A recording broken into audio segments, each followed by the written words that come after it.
Details చూసుకుంటే పహల్గామ్ ఉగ్రదాడితో భారత్కు సహనం నశించింది. ఉగ్రమూక అమాయకుల ప్రాణాలు తీయడమే కాక మీ ప్రధానికి వెళ్లి చెప్పండి అనడంతో వారికి ఏమాత్రం ఉపేక్షించకూడదని నిర్ణయించుకుంది. భారత్ లక్ష్యంగా కార్యకలాపాలు సాగిస్తున్న పాకిస్తాన్ ఉగ్రవాద మౌలిక సదుపాయాలను నిర్మూలించేందుకు చేపట్టిన ఆపరేషన్ సింధూర్ ద్వారా పాక్ ప్రేరేపిత ఉగ్ర సంస్థల గుట్టురట్టు చేసింది. పాకిస్తాన్ సైన్యం దాని నిఘా సంస్థల ఇంటర్ సర్వీసెస్ ఇంటెలిజెన్స్ ప్రత్యక్ష మద్దతుతో నడుస్తున్న ఉగ్రవాద శిక్షణ కేంద్రాలు స్థావరాల మీద వివరాలు వెలుగులోకి వచ్చాయి. ఈ వివరాలు పాకిస్తాన్లో లోతుగా పాతుకుపోయన్న ఉగ్రవాద నెట్వర్క్ను, దానికి పాక్ ప్రభుత్వ సంస్థల నుంచి అందుతున్న మద్దతును స్పష్టం చేస్తున్నాయి. పాకిస్తాన్ ఆక్రమిత కాశ్మీర్లో విస్తరించిన ఈ ఉగ్రవాద నెట్వర్క్పై BRK news special story.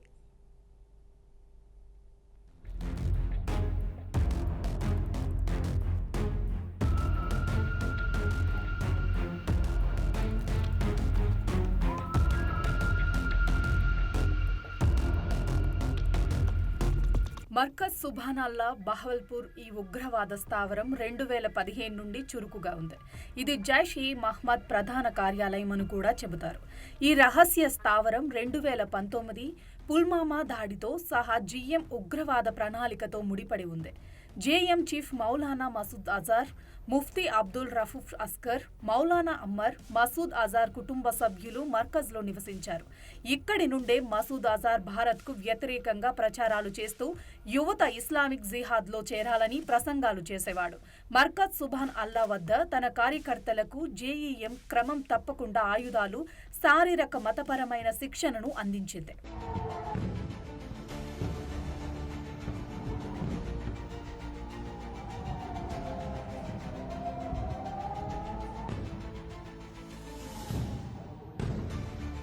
Markaz Taiba పాకిస్తాన్లోని పంజాబ్లోని నంగల్ సహదాన్ మురిట్కేలో ఉన్న అల్మా మేటర్ ఎల్ఈటి అతిపెద్ద శిక్షణా కేంద్రం.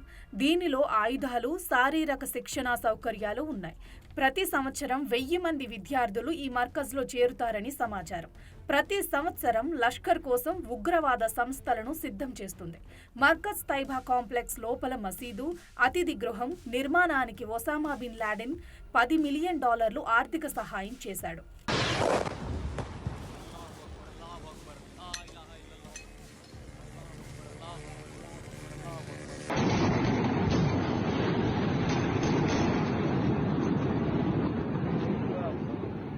సర్జల్ తెహ్రా కలాన్ పాకిస్తాన్లోని పంజాబ్లో నరోవాల్ జిల్లాలోని షకర్గఢ్ తహసీల్లో ఉన్న ఈ స్థావరం జమ్మూ కాశ్మీర్లోకి ఉగ్రవాదుల చొరబాటుకు జైష్-ఇ-మొహమ్మద్ ప్రధాన ప్రయోగ కేంద్రం. జేఎం ఉగ్రవాదులు మహ్మద్ అద్మాన్ అలీ ఆలియాస్ డాక్టర్ కాషిష్ జాన్ ఆ ప్రదేశాన్ని క్రమం తప్పకుండా సందర్శించేవారు.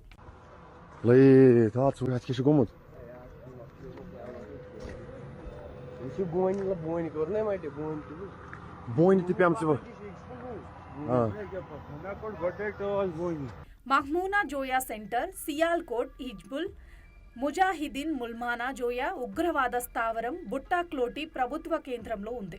దీనిని హిజ్బుల్ ముజాహిదీన్ క్యాడర్లను జమ్మూ ప్రాంతంలోకి చొరబడటానికి ఉపయోగిస్తారు. जून 2024 को तीर्थ यात्रियों के बस हमले में यहीं से आतंकी को ट्रेन किया गया था. बरनाला कैंप भिम्बर ये एलओसी से 9 किलोमीटर दूर है.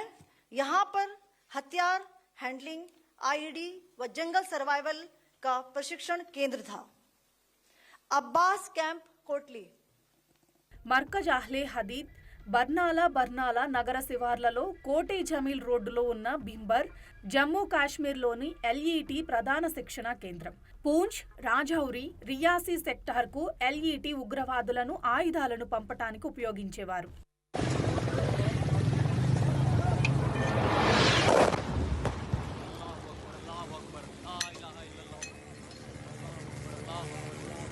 మర్కజ్ అబ్బాస్ కోట్లీ ఇది పాకిస్తాన్లోని కోట్లీలో ఉన్న జేఈఎం ముఖ్యమైన ఉగ్రవాద స్థావరం.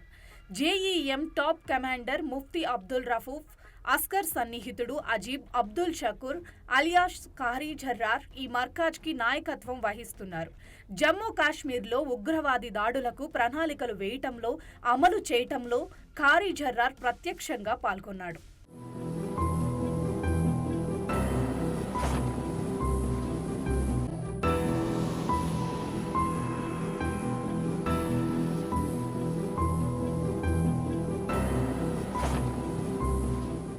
మస్కర్ రహీల్ షాహిద్ కోట్లి ఇది హిజ్బుల్ ముజాహిదీన్ పురాతన శిక్షణా కేంద్రం. ఇది దాదాపు 150 నుండి 200 మంది హిజ్బుల్ ముజాహిదీన్ ఉగ్రవాదులకు శిక్షణ ఇస్తుంది.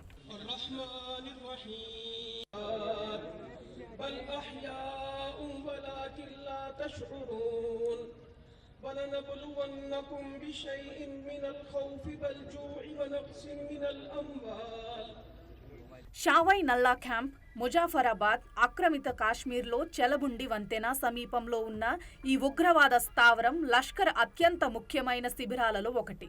అజ్బల్ కసాబ్ సహా 26/11 ముంబైలో దాడి చేసిన ఉగ్రవాదులు ఈ శిబిరంలోనే ఉగ్రవాద శిక్షణ పొందారు. ఈ శిబిరం ఎల్ఈటి కార్యకర్తల నియామకం, నమోదు, శిక్షణ కోసం ఉపయోగిస్తారు. ఇది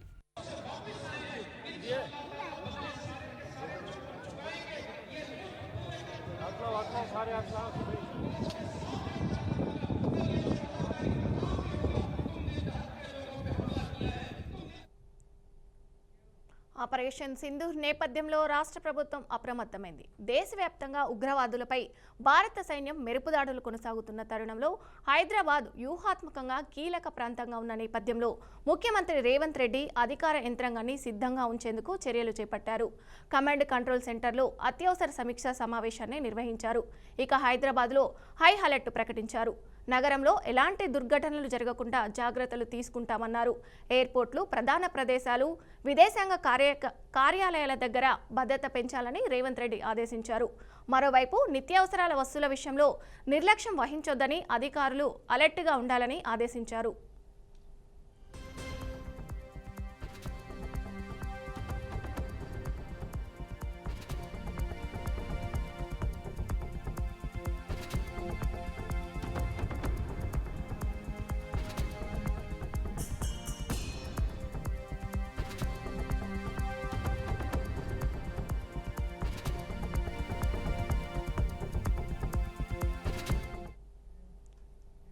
ఆపరేషన్ సింధూర్పై AP deputy CM Pawan Kalyan సంచలన వ్యాఖ్యలు చేశారు.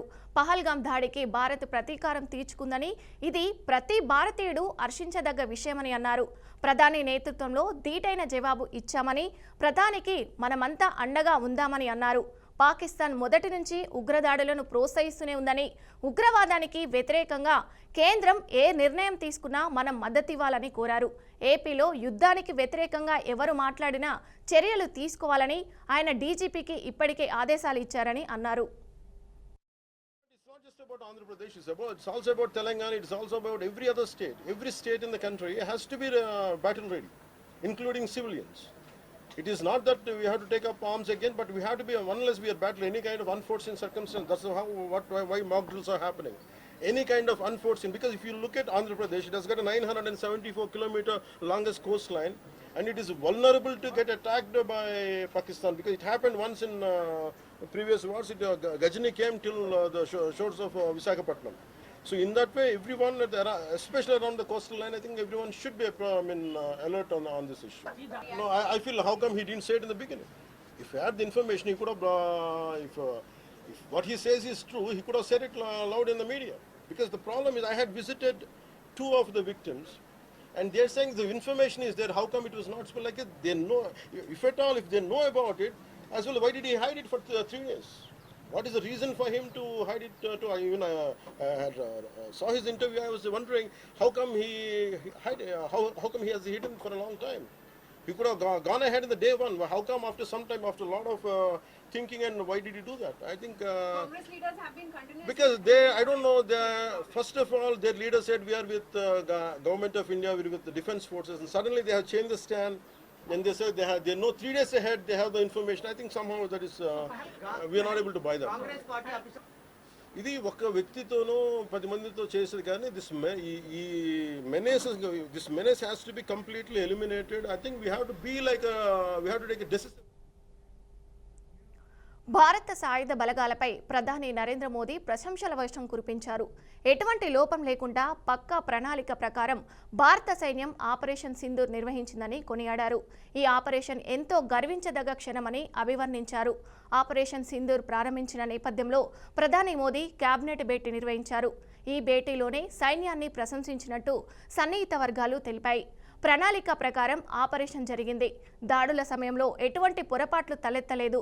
ప్రతీకార దాడిని విజయవంతంగా పూర్తి చేశాం. ముందస్తుగా అంచనా వేసిన వ్యూహాల ప్రకారం సైన్యం ఉగ్రస్థావరాలపై అటాక్ చేసింది అని మోడీ మంత్రివర్గానికి తెలియజేసినట్టు తెలిసింది. దేశం మొత్తం మన వైపు చూస్తుందని, సైన్యం పట్ల ఎంతో గర్వపడుతున్నామని తెలిపారు.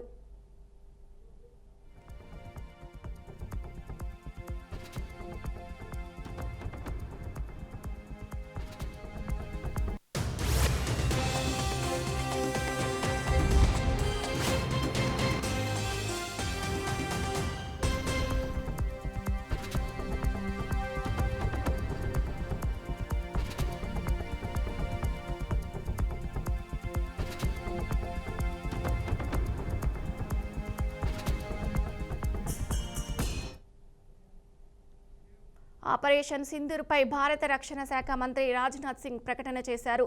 ఒక్కడే వెళ్లి లంకను పూర్తిగా తగలబెట్టి వచ్చిన హనుమంతుడిని ఆదర్శంగా తీసుకుని ఆపరేషన్ సింధూర్ నిర్వహించామని ప్రకటించారు. ప్రధాని మోదీ నేతృత్వంలో భారత్ సగర్వంగా తలెత్తుకుందని వెల్లడించారు. ఖచ్చితత్వమైన సమాచారంతోనే నిన్న రాత్రి ఉగ్రవాదుల స్థావరాలపై దాడులు చేసి వారిని మట్టుపెట్టామని పేర్కొన్నారు. పాక్ పౌరుల తమకు లక్ష్యం కాదని, అమాయకులను చంపిన వారినే అంతం చేశామని అన్నారు. దేశ భద్రతకు భంగం కలిగిస్తే సహించేది లేదని, త్రివిధ దళాలకు దేశం మొత్తం సెల్యూట్ చేస్తుందని తెలిపారు. ఆపరేషన్ సింధూర్తో భారత సైన్యం చరిత్ర సృష్టించిందని పేర్కొన్నారు. రైట్ టు రెస్పాండ్ హక్కును వినియోగించుకొని ఉగ్రవాదుల స్థైర్యాలను ఘోరంగా దెబ్బతీశామని అన్నారు. आतंकियों के हौसले पस्त करने के उद्देश्य से यह कार्रवाई महज उनके कैंप्स और इंफ्रास्ट्रक्चर तक ही सीमित रखी गई है. मैं पुनः हमारे आर्म्ड फोर्सेस के शौर्य को मैं नमन करता हूं. इसलिए आज का दिन उस गौरवमयी यात्रा को याद करने का दिन है. इसके साथ साथ यह दिन ठहर कर सोचने का भी दिन होता है कि अपनी अब तक की ఆపరేషన్ సింధూర్పై కేంద్ర హోంశాఖ మంత్రి అమిత్ షా స్పందించారు. మన సాయుధ దళాల పట్ల గర్వంగా ఉందని తెలిపారు. పహల్గాంలో అమాయక సోదరులను దారుణంగా చంపినందుకు భారత్ ప్రతిస్పందన ఆపరేషన్ సింధూర్ అని అన్నారు. భారత్ ప్రజలపై జరిగే ఏ దాడికైనా తగిన ప్రతిస్పందన ఇవ్వాలని మోదీ ప్రభుత్వం నిశ్చయించుకుందని వెల్లడించారు.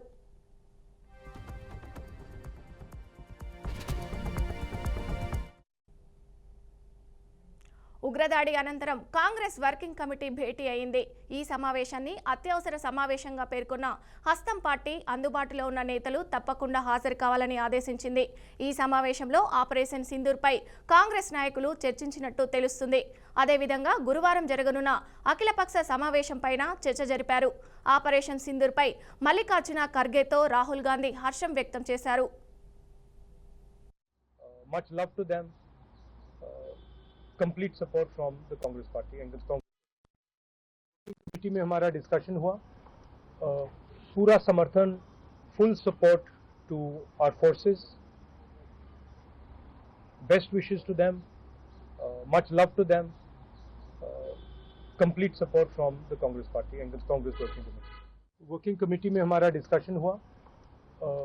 पूरा समर्थन, full support to our forces. Best wishes to them, much love to them, complete support from the Congress party and the Congress working committee. Working committee में हमारा डिस्कशन हुआ. पूरा समर्थन. आज हमने वर्किंग कमेटी मीटिंग बुलाई थी इसीलिए कि ये जो हमारे देश में घटना घटी है और जो सरकार कदम उठा रही है और उसी के साथ हमारे भारतीय सशस्त्र बलों पर भी हम गर्व करते हैं जिन्होंने భారత్ చేపట్టిన ఆపరేషన్ సింధూర్పై అమెరికా అధ్యక్షుడు ట్రంప్ స్పందించారు. భారత్ పాకులు దశాబ్దాలుగా గొడవ పడుతున్నాయన్నారు. రెండు శక్తివంతమైన దేశాలు రోడ్డుపైకి వచ్చి ఘర్షణ పడాలని ఎవ్వరూ కోరుకోరని అన్నారు. ప్రపంచానికి శాంతి కావాలి, ఘర్షణలు వద్దు అని ట్రంప్ పిలుపునిచ్చారు.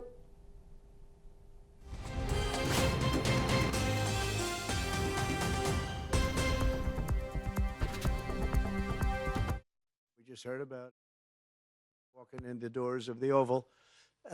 Just heard about it. I guess people knew something was going to happen based on a little bit of the past. They've been fighting for a long time. You know, they've been fighting for many, many decades and centuries, actually, if you really think about it. No, I just hope it ends very quickly. No, it's a shame. We just heard about it just as we were walking in the doors of the Oval. Just heard about it. I guess people knew something was going to happen based on a little bit of the past. They've been fighting for a long time. You know, they've been fighting for many, many decades and centuries, actually, if you really think about it. No, I just hope it ends very quickly. No, it's a shame. We just heard about it just as we were walking in. Telangana Chhattisgarh సరిహద్దులో కర్రగుట్టలో భద్రతా బలగాలు మావోయిస్టుల మధ్య ఎదురుకాల్పులు చోటు చేసుకున్నాయి. ఈ ఘటనలో 22 మంది మావోయిస్టులు మృతి చెందారు. సంఘటనా స్థలంలో ఇంకా కూబింగ్ కొనసాగుతుంది. ఈ ఆపరేషన్ను DRG, cobra, CRPF, STF, Bastar fighters, CIF బలగాలు సంయుక్తంగా నిర్వహిస్తున్నాయి. దీన్ని డీజీజీ వివేకానంద సిన్హా పర్యవేక్షిస్తున్నారు. కాగా అటు ఏపీలోని అల్లూరు జిల్లాలోని మావోయిస్టులు అలజడి సృష్టించారు. ఏఓసీ దగ్గర మావోయిస్టులు, ఏపీ గ్రేహౌండ్స్ పోలీసులకు మధ్య జరిగిన కాల్పుల్లో 4 నక్సల్స్ మృతి చెందారు. మొత్తంగా ఇవాళ 26 మంది మావోయిస్టులు మృతి చెందారు.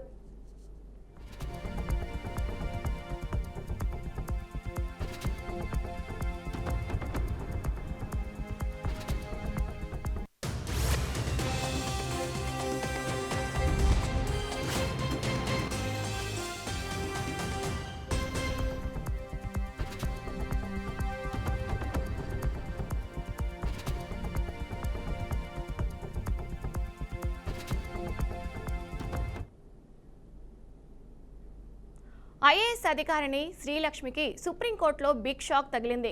ఓబులాపురం మైనింగ్ కేసును మళ్లీ విచారించాలని ఆదేశించింది. అంతేకాదు తెలంగాణ హైకోర్టు ఆదేశాలను కొట్టివేసింది. 3 నెలల్లోనే విచారణ పూర్తి చేయాలని ఆదేశించింది. వైఎస్ రాజశేఖర రెడ్డి ముఖ్యమంత్రిగా ఉన్న సమయంలో అనంతపురం జిల్లా ఓబులాపురం మైనింగ్స్కు సంబంధించిన అవకతవకలు జరిగాయని కేసు నమోదైంది. ఈ కేసులో నిందితురాలిగా ఉన్న ఐఏఎస్ అధికారిని శ్రీలక్ష్మి కొంతకాలంగా జైలు శిక్ష అనుభవించారు. అయితే ఈ కేసులో ఐఏఎస్ అధికారిని శ్రీలక్ష్మిపై నమోదైన కేసును తెలంగాణ హైకోర్టు కొట్టివేసింది. దీంతో ఈ తీర్పును సవాలు చేస్తూ పిటిషనర్ సుప్రీంకోర్టును ఆశ్రయించారు. ఈ మేరకు మళ్లీ విచారణ జరపాలని ధర్మాసనం ఆదేశాలు జారీ చేసింది.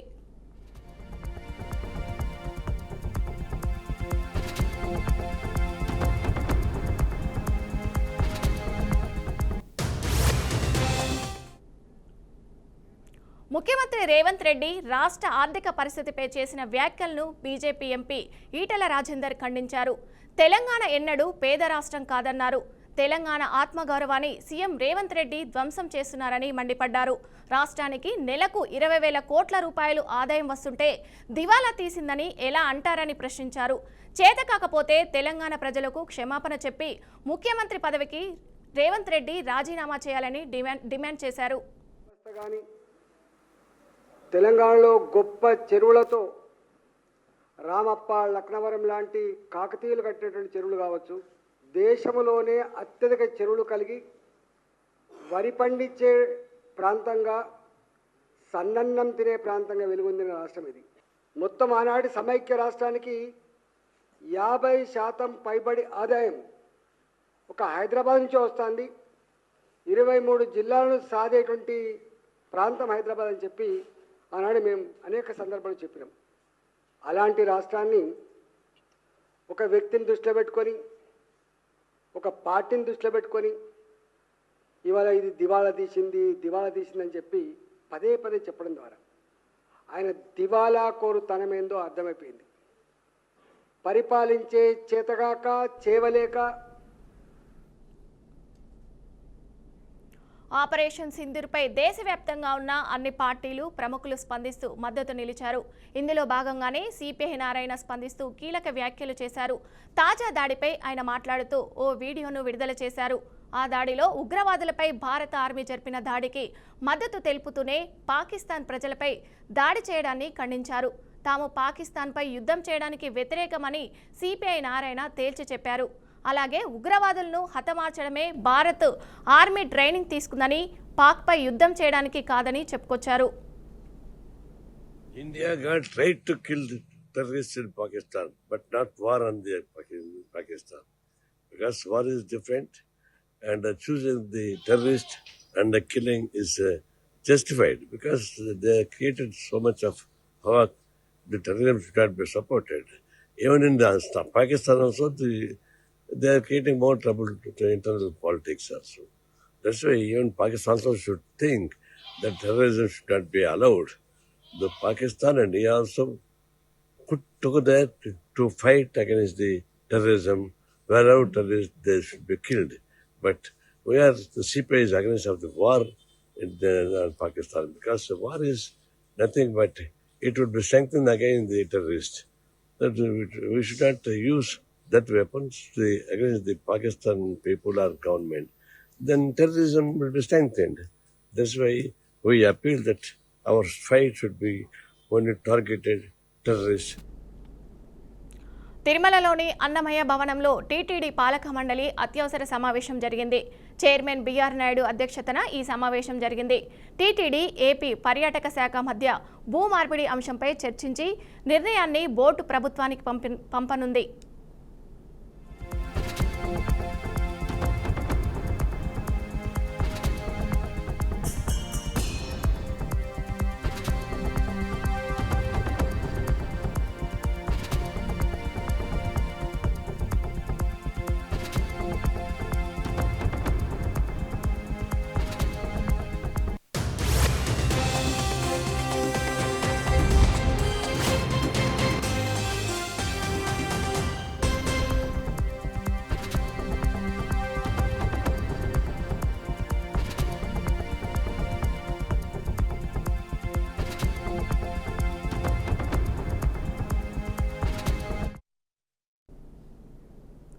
వైసీపీ తప్పకుండా మళ్లీ అధికారంలోకి వస్తుందని మాజీ సీఎం పార్టీ అధినేత జగన్ ధీమా వ్యక్తం చేశారు. తప్పకుండా అధికారంలోకి వస్తామని, అందులో ఎలాంటి సందేహం లేదని వైసీపీ అధినేత మాజీ సీఎం వైఎస్ జగన్ ధీమా వ్యక్తం చేశారు. ఈ ప్రభుత్వం తిరిగి అధికారంలోకి వచ్చే అవకాశం లేదన్నారు. పార్టీ నిర్మాణంపై దృష్టి పెట్టాలని వైసీపీ పార్లమెంటు నియోజకవర్గాల పరిశీలకులకు మాజీ సీఎం వైఎస్ జగన్ సూచించారు. జిల్లా స్థాయి నుంచి గ్రామ స్థాయిలో ఉన్న బూత్ కమిటీల వరకు ప్రత్యేక దృష్టి పెట్టాలన్నారు. రీజనల్ కోఆర్డినేటర్లకు పార్లమెంటు నియోజకవర్గాల పరిశీలకులు సహాయ సహకారులుగా ఉంటారని, రీజనల్ కోఆర్డినేటర్లతో అనుసంధానమై వారికి కాళ్ళు చేతులుగా పార్లమెంటు పరిశీలకులు పనిచేస్తామన్నారు.